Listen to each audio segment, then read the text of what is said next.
After saying this during the Senate Committee of the Whole hearing, bakit bibigyan yung middle?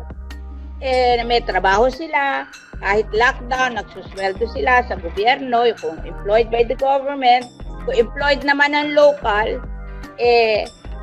ng mga private, nagsusweldo din sila. Kaya nga nahihirapan yung mga companies kasi they have to pay the salaries even if there's no business.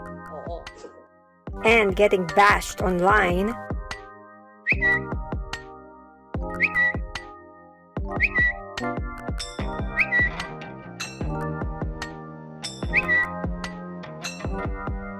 the country's richest senator has issued an apology.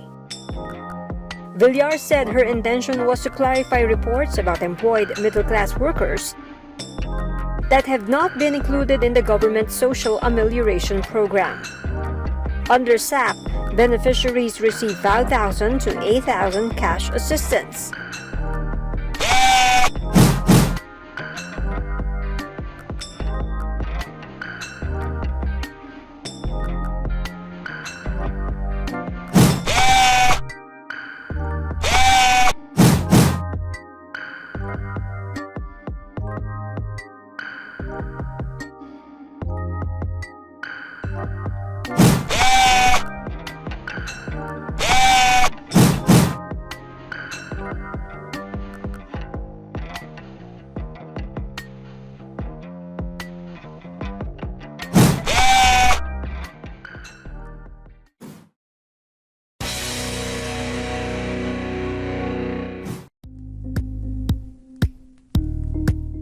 Thank you for watching Politico TV. Please like and subscribe to our channel for more videos.